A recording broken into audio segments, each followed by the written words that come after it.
नमस्कार दोस्तों, हमारे चैनल में आप सभी का बहुत-बहुत स्वागत है। दोस्तों, आज हम आपके लिए इतिहास की एक बहुत ही रोचक और ज़बरदस्त कहानी लेकर आए हैं। अगर आपको इतिहास से जुड़ी कहानियाँ पसंद हैं, तो हमारे channel world of history HD को सब्सक्राइब ज़रूर करें, वीडियो को लाइक करें और अपने दोस्तों के साथ शेयर करना ना भूलें। तो चलिए दोस्तों, बिना समय गंवाए बढ़ते हैं आज की कहानी की ओर। तीसरा पानीपत युद्ध, मराठों की हार की पूरी कहानी। नमस्कार दोस्तों, आज हम बात करेंगे तीसरे पानीपत युद्ध सन 16 की, जो भारतीय इतिहास का एक बहुत ही निर्णायक युद्ध था।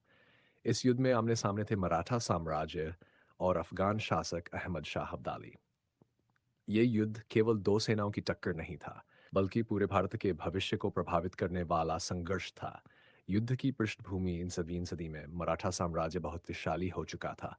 मुगल साम्राज्य कमजोर हो गया था और मराठे दिल्ली तक अपना प्रभाव फैला चुके थे। इसी बीच अफगानिस्तान से अहमद शाह अब्दाली ने भारत पर कई बार आक्रमण किए।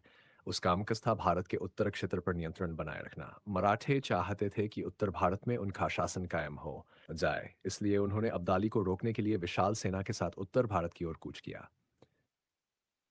मराठों की हार के मुख्य कारण। अहमद शाह अब्दाली का सैनिक कौशल। अहमद शाह अब्दाली एक बहुत ही अनुभवी और चालाक सेनापति था।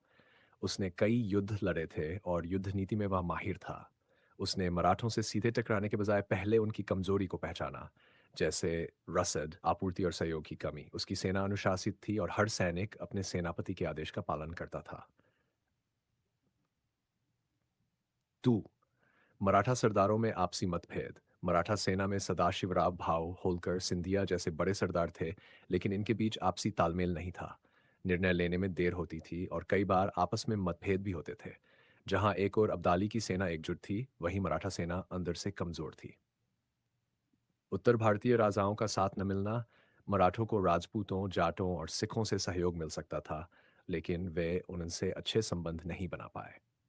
परिणाम यह हुआ कि युद्ध के समय मराठा सेना लगभग अकेली रह गई, जबकि अब्दाली को नजीब उद दौला जैसे स्थानीय मुस्लिम शासकों का समर्थन मिला।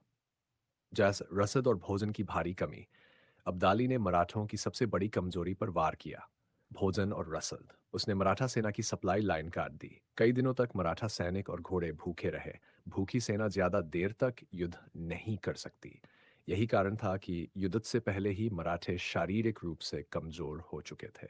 कर बाय तीर्थयात्रियों और गैर गैर लड़ाकों का बोझ। मराठा सेना के साथ बड़ी संख्या में महिलाएं, बच्चे, व्यापारी और तीर्थयात्री थे। इनकी सुरक्षा और भोजन की जिम्मेदारी सेना पर थी।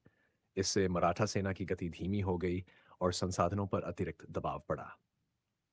6, गनिमी कावा छोड़ना मराठों की असली ताकत थी। गनिमी कावा यानी छापामार युद्ध। इसमें वे अचानक हमला करके दुश्मन को नुकसान पहुंचाते थे और फिर गायब हो जाते थे। लेकिन पानीपत में उन्होंने खुले मैदान में सीधी लड़ाई की, जो उनकी कमजोरी साबित हुई और अब्दाली की ताकत बन गई। भारी तोपखाना। मराठों के पास भारी तोपें थीं, जिन्हें हिलाना मुश्किल था, जबकि अब्दाली के पास जंबूरक तोपें थीं, जो ऊंटों पर रखी जाती थीं और बहुत तेजी से इधर-उधर की जा सकती थी। युद्ध में गति बहुत महत्वपूर्ण होती है और इसमें अब्दाली आगे था। कड़ाके की ठंड। मराठा सैनिक दक्षिण भारत के गर्म मौसम के आदी थे। पानीपत की भयंकर ठंड और गर्म कपड़ों की कमी ने उन्हें और कमजोर बना दिया। कई सैनिक बीमारी और ठंड की वजह से पहले ही मर चुके थे। 9, विश्वासराव की मृत्यु। युद्ध के दौरान पेशवा के पुत्र विश्वासराव की मृत्यु हो गई। यह मराठा सेना के लिए बहुत बड़ा झटका था। सदाशिवराव भाव उन्हें बचाने के लिए हाथी से उतर गए, जिससे सेना में अफरा तफरी मच गई और अनुशासन टूट गया। अब्दाली की रिजर्व सेना। अब्दाली ने अपनी सेना का एक बड़ा हिस्सा अंत तक रिजर्व में रखा।